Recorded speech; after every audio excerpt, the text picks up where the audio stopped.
அன்பு மாணவ செல்வங்கள் அனைவருக்கும் வணக்கம். இன்று 5ஆம் வகுப்பு பருவம் 3 அறிவியல் பாடத்தில் நமது சுற்றுச்சூழல் பாடத்தின் வினா விடைகளை பார்ப்போம். 1. சரியான விடையை தேர்ந்தெடு. 1. கீழ்காண்பவற்றுள் அதிக அளவில் பால் கொடுக்கும் கால்நடை எது? அ. பசுமாடு. அ. யாக் எருமை. இ. எருமை மாடு. இ. ஆடு. விடை இ. எருமை மாடு. 2. பறவை பண்ணைகளில் டாஷ் உற்பத்தி செய்யப்பட்டு வளர்க்கப்படுகின்றன. அ. கோழிகள். அ. பசுமாடுகள். இ. பறவை இனங்கள். இ. ஆடுகள். விடை இ. பறவை இனங்கள். 3. டாஷ் ஒரு மிகச் சிறந்த உரம். அ. மண்புழு உரம். அ. பழங்கயிறு. இ. செயற்கை உரம். இ. யூரியா.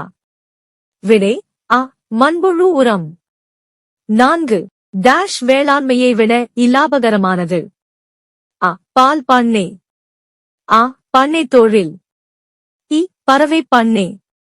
இ. வேளாண்மை. விடை அ. பண்ணை தொழில். 5. பறவை பண்ணை தொழிலில் தமிழ்நாட்டின் டாஷ் மாவட்டம் சிறந்து விளங்குகிறது. அ. அரியலூர். அ. சேலம். இ. நாமக்கல். இ. தஞ்சாவூர். விடை இ. நாமக்கல். 2. கோடிட்ட இடத்தை நிரப்புக. 1. இந்தியாவில் டாஷ் வகையான இனங்கள் உள்ளன. விடை 26. 2.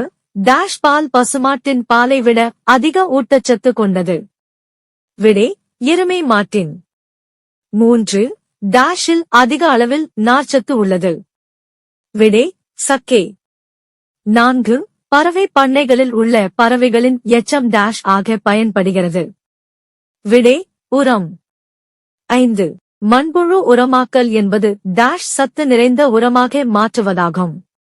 விடை கரிம கழிவுகளே. 3. பொருத்துக. சரியான விடையை பொருத்தியுள்ளோம். 1. சுதி எருமை மாடு. 2. வெள்ளிப் புரட்சி பால்.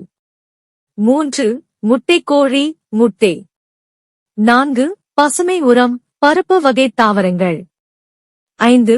கால்நடைகள் போக்குவரத்து. 4 சரியா அல்லது தவறா எனக் கூறுக. தவறான கூற்றை திருத்தி எழுதுக. 1. பண்ணை தொழில் வியாபார நோக்கில் செய்யப்படுகிறது. விடை சரி. 2. மண்புழு உரத்தை கழிவுநீர் சுத்திகரிப்பிற்கு பயன்படுத்தலாம். விடை சரி. 3. பருப்பு வகை தாவரங்கள் தாவர இலையில் நைட்ரஜனை சேமித்து வைக்கின்றன. விடை தவறு. 4. நாமக்கல் மாவட்டம் பால் பண்ணைக்கு பெயர் பெற்றது. விடை தவறு. 5. முர்ரா என்பது எருமை மாட்டின் ஒரு இனம். விடை சரி. வி. சுருக்கமாக விடையளி. 1. பண்ணை வளர்ப்பு என்றால் என்ன? பண்ணை வளர்ப்பு என்பது தாவரங்கள் மற்றும் விலங்குகளை வளர்க்கும் முறையாகும்.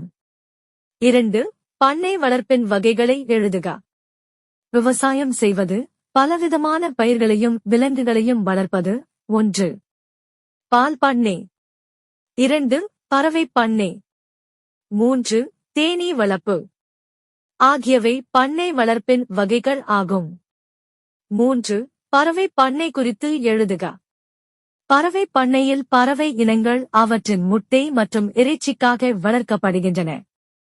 கோழி, வாத்து, தாரா, வான்கோழி மற்றும் சில வகை புறாக்கள் பொதுவாக இங்கு வளர்க்கப்படுகின்றன.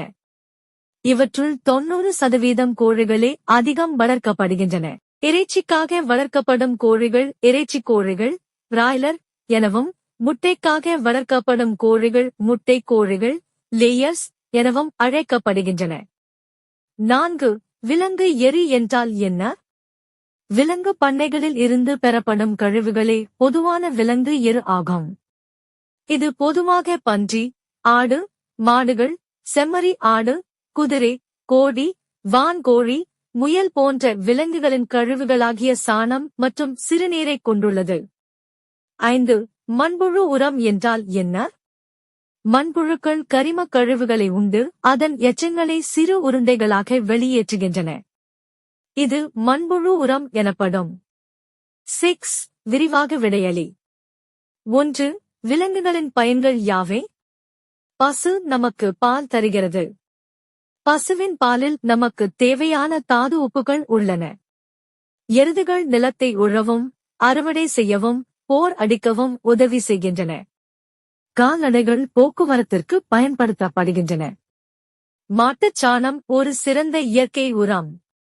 அது எரிபொருளாகவும் உயிரி வாயு தயாரிப்பதற்கும் பயன்படுகிறது. பஞ்சகவ்யம் என்பது ஒரு ஆயுர்வேத மருந்தாகும். இது பூச்சிகளையும் கட்டுப்படுத்துவதற்காக விவசாயத்தில் பயன்படுத்தப்படுகிறது. இது மாட்டின் சாணம் மற்றும் சிறுநீர், கறந்த பால், தயிர், வெல்லம் மற்றும் நெய் ஆகியவற்றின் கலவை ஆகும். கால்நடைகளின் தோலில் இருந்து தோல் பொருள்கள் தயாரிக்கப்படுகின்றன. 2. பறவை பண்ணையை எவ்வாறு நிர்வகிப்பாய்? பண்ணைகளில் வளரும் பறவைகளுக்கு மிகவும் தூய்மையான காற்றோட்டம் தேவை. நோய் வராமல் தடுப்பதற்கு கீழ்க்கண்ட முறைகள் கடைபிடிக்கப்பட வேண்டும். பண்ணைகளில் உள்ள பறவை கூடுகள் சுத்தமாகவும் பூச்சிகள் இல்லாதவாறும் பாதுகாக்கப்பட வேண்டும். நல்ல காற்றோட்டம் இருப்பதற்கு ஏற்றவாறு ஜன்னல்கள் இருக்க வேண்டும். அதிக முட்டைகள் இடுவதற்கு நல்ல வெளிச்சம் அவசியம். பறவைகளுக்கு தூய்மையான நீர் கொடுக்கப்பட வேண்டும். ஏற்ற காலத்தில் போட வேண்டிய தடுப்பூசிகள் போடப்பட வேண்டும். இது நோய் வராமல் தடுக்கும்.